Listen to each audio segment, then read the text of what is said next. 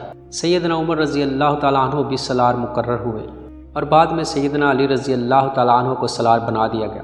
سیدنا عمر رضی اللہ تعالیٰ عنہ اس جنگ میں بھی پیش رہے۔ جب اللہ نے فتح دی تو آپ صلی اللہ علیہ وسلم نے خیبر کی زمین مجاہدین میں تقسیم فرما دی۔ چنانچہ تمغہ نامی زمین کا ٹکڑا سیدنا عمر رضی اللہ تعالیٰ عنہ کے حصے میں آیا۔ 8 ہجری کو فتح مکہ کا واقعہ پیش آیا۔ سیدنا عمر رضی اللہ تعالیٰ عنہ اس میں بھی پیش تھے۔ چنانچہ مکہ فتح ہو گیا تو لوگ جوک در جوک مسلمان ہونے کے لیے آئے۔ آپ صلی اللہ علیہ وسلم مردوں سے بیعت لیتے تھے اور عورتوں کی بیعت کے لیے سیدنا عمر رضی اللہ تعالیٰ عنہ کو مقرر فرمایا۔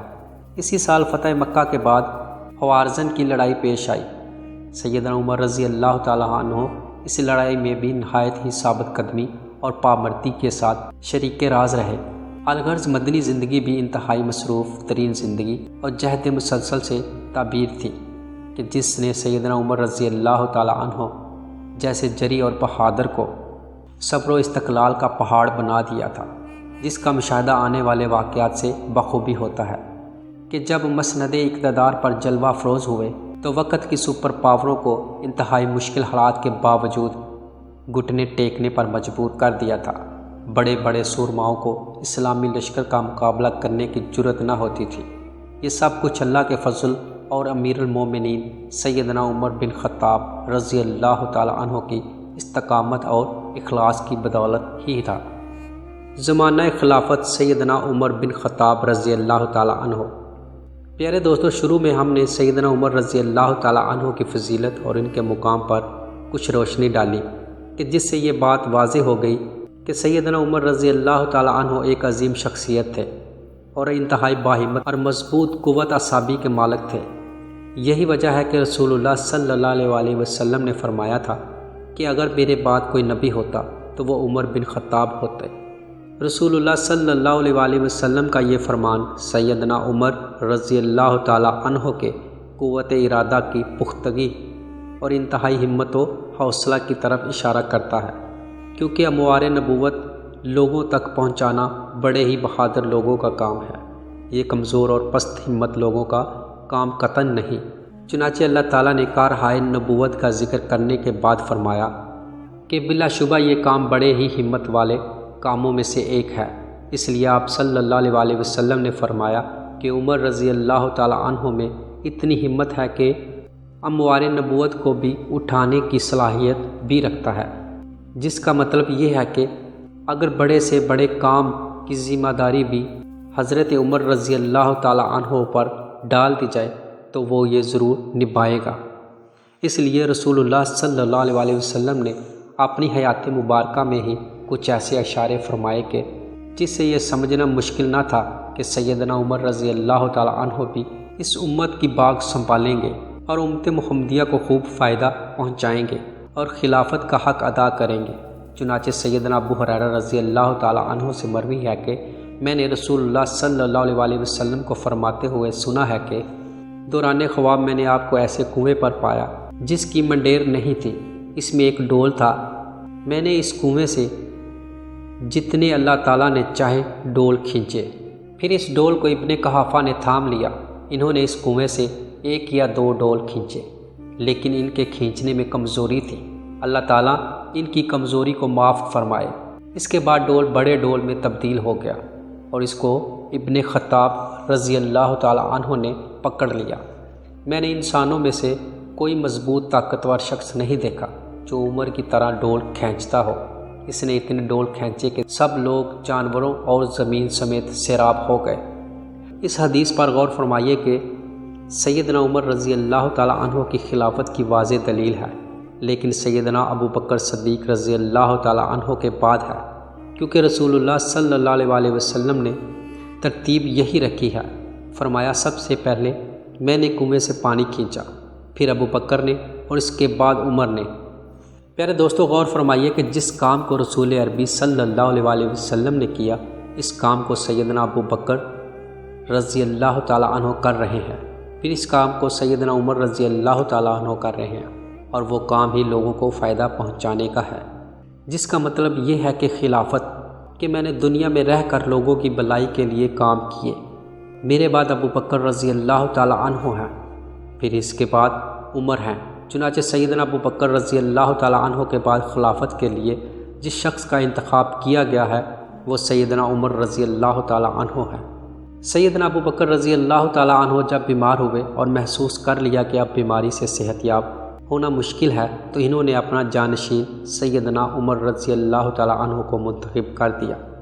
اس انتخاب پر اگرچہ صحابہ کرام کو کوئی اعتراض نہ تھا، لیکن سیدنا عمر رضی اللہ تعالیٰ عنہ کی سختی اور تشدد کے بارے میں سب کو تامل تھا، اور کچھ صحابہ کرام رضی اللہ تعالیٰ عنہ نے اس کا اظہار بھی فرمایا، جیسا کہ سیدنا عبد الرحمن بن عوف رضی اللہ تعالیٰ عنہ نے کہا کہ جی سیدنا عمر رضی اللہ تعالیٰ عنہ کے استحقاق میں کسی کو شک نہیں، لیکن ان کی سختی سے ڈر لگتا ہے۔ سیدنا عثمان رضی اللہ تعالیٰ عنہ نے کہا کہ میرے خیال میں سیدنا عمر رضی اللہ تعالیٰ عنہ کا باطن اس کے ظاہر سے زیادہ بہتر ہے۔ سیدنا طلحہ رضی اللہ تعالیٰ عنہ نے بھی شکایت کے انداز میں کہا کہ آپ یہ کیا کر رہے ہیں؟ اب آپ رب کے پاس جا رہے ہیں اور انتہائی سخت آدمی کو خلیفہ بنا کر جا رہے ہو، رب کو کیا جواب دو گے؟ تو سیدنا ابو بکر رضی اللہ تعالیٰ عنہ نے فرمایا، رب سے کہوں گا کہ تیرے بندوں میں سے سب سے بہتر اور اچھے انسان کو اپنا جانشین بنا کر آیا ہوں۔ اس کے بعد سیدنا عثمان رضی اللہ تعالیٰ عنہ کو خلیفہ کے متعلق وصیت لکھنے کو کہا، پس وصیت لکھوا رہے تھے کہ بے ہوش ہو گئے۔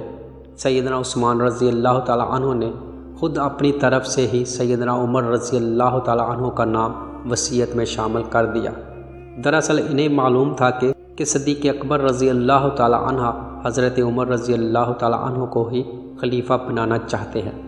چنانچہ سیدنا ابو بکر صدیق رضی اللہ تعالیٰ عنہ کو ہوش آیا تو فرمایا کہ مجھے وصیت پڑھ کر سناؤ۔ حضرت عثمان رضی اللہ تعالیٰ عنہ نے پڑھ کر سنایا تو جب سیدنا عمر رضی اللہ تعالیٰ عنہ کا نام مبارک آیا تو کہہ اٹھے، اللہ اکبر، اللہ تمہیں جزائے خیر عطا فرمائے، تم نے میرے دل کی بات لکھ ڈالی۔ چنانچہ اس طرح سیدنا عمر رضی اللہ تعالیٰ عنہ کو خلیفہ نامزد کر دیا گیا، اور سیدنا ابو بکر صدیق رضی اللہ تعالیٰ عنہ کی وفات کے بعد 13 جمادی الاول کے آخر میں وہ مسند خلافت پر جلوہ افروز ہوئے۔ پیارے دوستو، سیدنا عمر رضی اللہ تعالیٰ عنہ نے خلافت کی مسند پر بیٹھ کر جو خدمات سر انجام دی، اس سے سیدنا ابو بکر صدیق رضی اللہ تعالیٰ عنہ کے حسن و انتخاب کی داد دینا پڑتی ہے کہ ان کی باریک بینی نگاہ وہ کچھ دیکھ رہی تھی جو عام لوگوں کی نگاہوں سے اوجھل تھا۔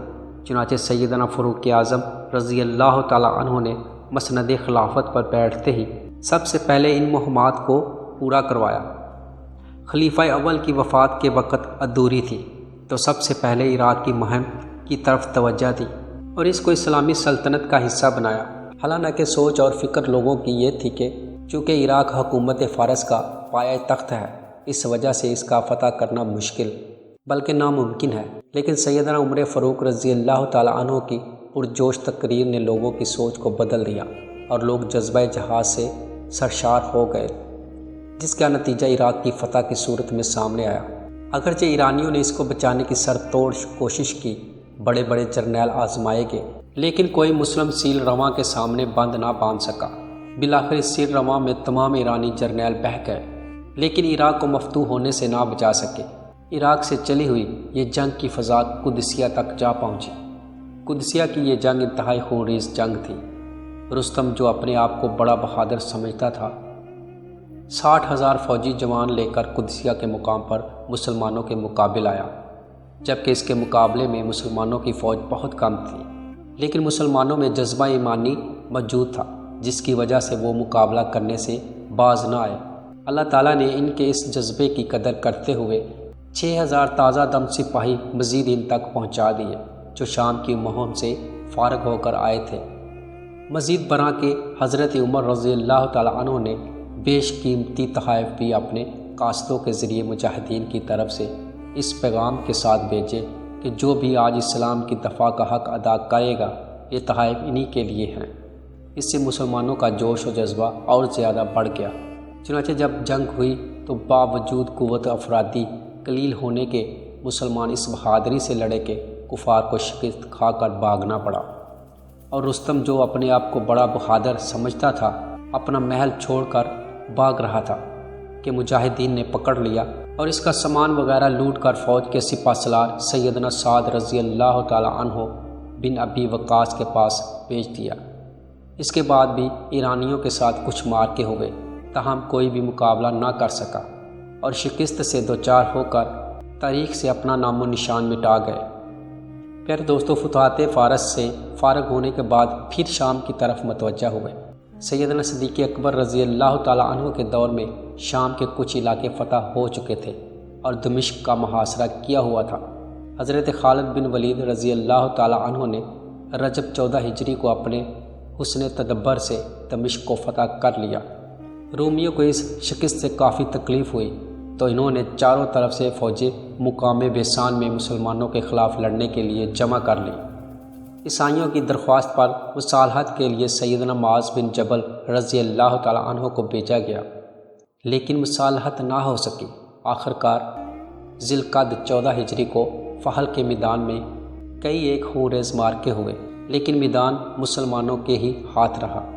اس کے بعد میدان یرموک میں بھی مسلمانوں کا عیسائیوں سے مقابلہ ہوا، تاہم مسلمانوں کو ہی کامیابی ملی۔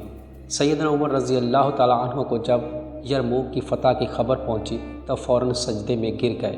اس مہم سے فارغ ہونے کے بعد دوسرے بہت سے علاقوں کو فتح کیا۔ بیت المقدس فلسطین کی مہم پر سیدنا عمرو بن عاص رضی اللہ تعالیٰ عنہ مامور تھے۔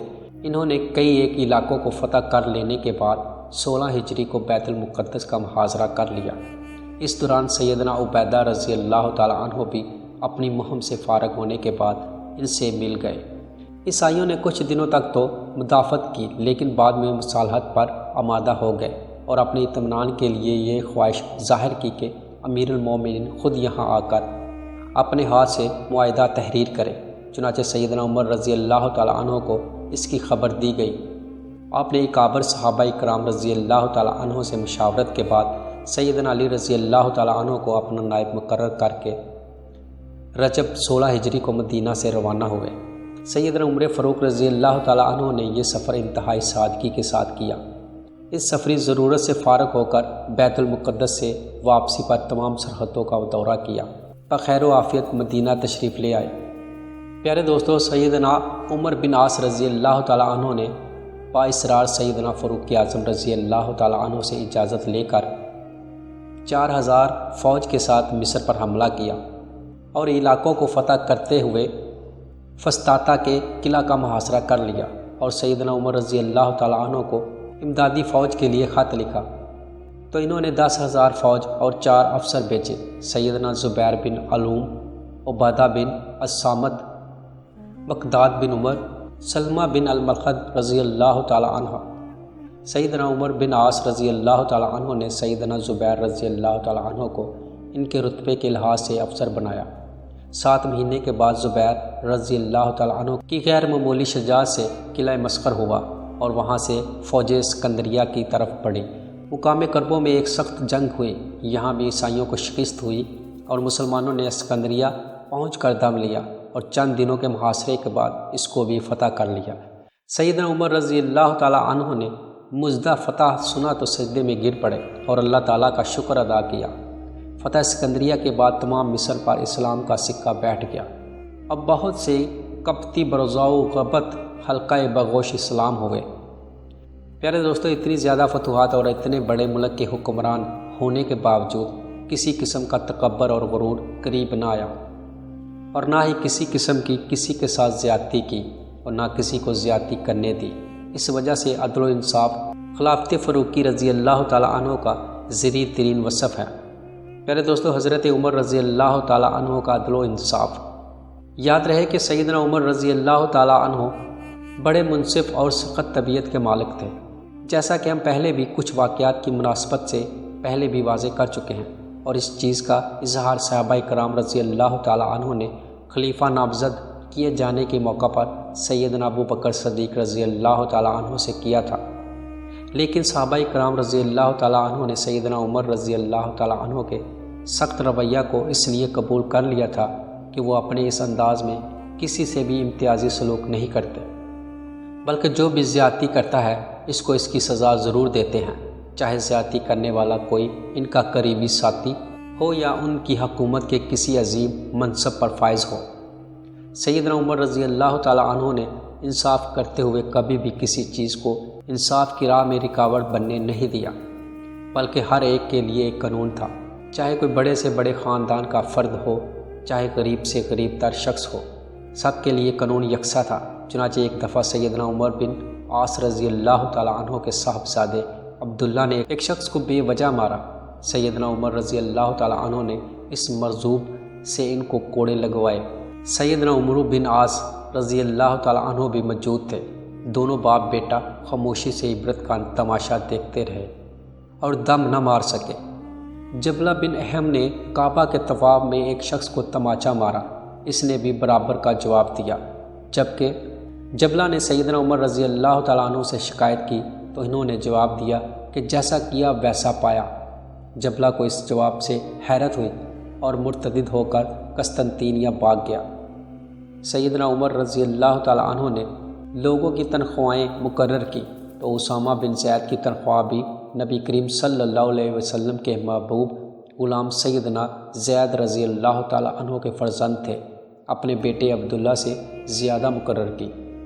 سیدنا عبداللہ نے عذر کیا کہ واللہ اسامہ کس بات میں ہم سے فائق نہیں۔ سیدنا عمر رضی اللہ تعالیٰ عنہ نے فرمایا کہ ہاں، لیکن رسول اللہ صلی اللہ علیہ وسلم اسامہ رضی اللہ تعالیٰ عنہ کو تجھ سے زیادہ عزیز رکھتے تھے۔ پیارے دوستو، 26 ذی الحجہ سن 23 ہجری کو حضرت عمر رضی اللہ تعالیٰ عنہ سورج طلوع ہونے سے پہلے لوگوں کو نماز پڑھانے کے لیے کاشان خلافت سے نکلے۔ انہوں نے مسجد میں کچھ لوگ مقرر کر رکھے تھے جو ہر نماز سے پہلے صف درست کیا کرتے تھے۔ جب صف درست ہو گئی تو حضرت عمر رضی اللہ تعالیٰ عنہ آئے تو دیکھا کہ پہلی صف کچھ آگے پیچھے ہے، اسے درے سے پکڑ کر ٹھیک کیا۔ لوگ اپنی اپنی جگہ پر قرینے سے بیٹھ گئے تو اذان دی گئی، اور جب حضرت عمر رضی اللہ تعالیٰ عنہ امامت کے لیے آگے بڑھے، آپ رضی اللہ تعالیٰ عنہ نے نماز کی تکبیر شروع ہی کی تھی کہ ایک شخص ان کے سامنے آیا اور اپنے خنجر سے ان پر 3 سے 6 وار کیے، جن میں سے ایک وار زیر ناف میں لگا، جس سے آپ زمین پر گر گئے۔ جب لوگوں نے یہ دیکھا تو فوراً اس قاتل کو پکڑنے کے لیے آگے بڑھے۔ جب لوگوں نے اس معلوم کو پکڑ لیا تو یہ شخص جناب مغیرہ بن شیبہ رضی اللہ تعالیٰ عنہ کا نصرانی غلام ابو لؤلؤ فروز تھا۔ یہ ایران کا باشندہ جو نہاوند کی جنگ میں پکڑا گیا تھا، اور اس کے بعد جناب مغیرہ بن شیبہ رضی اللہ تعالیٰ عنہ کی غلامی میں آ گیا تھا۔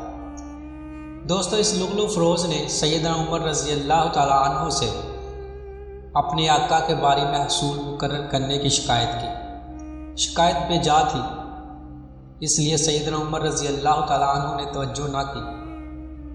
اس پر وہ اتنا ناراض ہوا کہ صبح کی نماز میں خنجر لے کر آپ پر اچانک حملہ کر دیا۔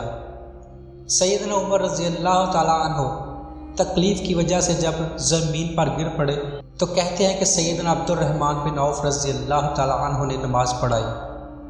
یہ زخم اتنا کاری تھا کہ اس سے آپ رضی اللہ تعالیٰ عنہ جان بر نہ ہو سکے۔ لوگوں کے اصرار سے 6 اشخاص کو منصب خلافت کے لیے نامزد کیا گیا کہ ان میں سے کسی ایک صاحب کو، جس پر باقی 5 کا اتفاق ہو جائے، اسے منصب کے لیے منتخب کر لیا جائے۔ ان لوگوں کے نام یہ ہیں: سیدنا علی، عثمان، زبیر، طلحہ، سعد بن ابی وقاص، عبد الرحمن بن عوف رضی اللہ تعالی عنہ۔ اس مرحلہ سے فارغ ہونے کے بعد سیدہ عائشہ صدیقہ رضی اللہ تعالی عنہ سے رسول اللہ صلی اللہ علیہ وسلم کے پہلو میں دفن ہونے کے لیے اجازت لی گئی۔ اس کے بعد انصار و مہاجرین کے بارے میں کچھ وصیتیں فرمائیں اور اپنے بیٹے عبداللہ کو کہا کہ جو کچھ مجھ پر قرض ہے اس کو مال متروکہ سے ادا کر دیا جائے، لیکن اگر پورا نہ ہو سکے تو عدی کے خاندان سے درخواست کرنا۔ اگر ان سے بھی قرض ادا نہ ہو سکے تو قریش کو کہنا ان کے علاوہ دوسروں کو تکلیف نہ دینا۔ یہ حالت تھی کہ ان کی معیشت کی کہ امیر المومنین ہونے کے باوجود مقروض ہیں اور اتنا مال بھی نہیں ہے کہ جس سے قرض کی ادائیگی ہو سکے۔ آخرکار اسلام کے عظیم ہیرو کیسر و کسریٰ کو شکست دینے والے عظیم مفکر و مدبر، امت مسلمہ کے ہمدرد و غم خوار، ضروری وصیتیں فرمانے کے بعد مزید 3 دن زندہ رہے۔ بالآخر دائی اجل کی پکار پر لبیک کہتے ہوئے یکم محرم بروز ہفتہ 24 ہجری کو اپنے رخصت سفر باندھ لیا اور نبی کریم صلی اللہ علیہ وسلم کے پہلو میں ہمیشہ ہمیشہ کے لیے میٹھی نیند سو گئے۔ اللہ تعالیٰ آپ رضی اللہ تعالیٰ عنہ پر کروٹ کروٹ رحمت و برکت کا نزول فرمائے، آمین۔ پیارے دوستو، یہ تھی ہماری آج کی ویڈیو اور میں امید کرتا ہوں کہ آپ کو ہماری یہ ویڈیو پسند آئی ہوگی۔ اگر پسند آئی ہے تو ویڈیو کو لائک کیجئے۔ اگر آپ نے ابھی تک ہمارے چینل کو سبسکرائب نہیں کیا تو اس کو سبسکرائب کر آل نوٹیفیکیشن کو آن کرنا مت بھولیں تاکہ ہماری ہر نئی آنے والی ویڈیو کا نوٹیفیکیشن آپ دوستوں کو ملتا رہے۔ تو ملتے ہیں کسی نئی تاریخی ویڈیو میں، تب تک کے لیے السلام علیکم ورحمۃ اللہ۔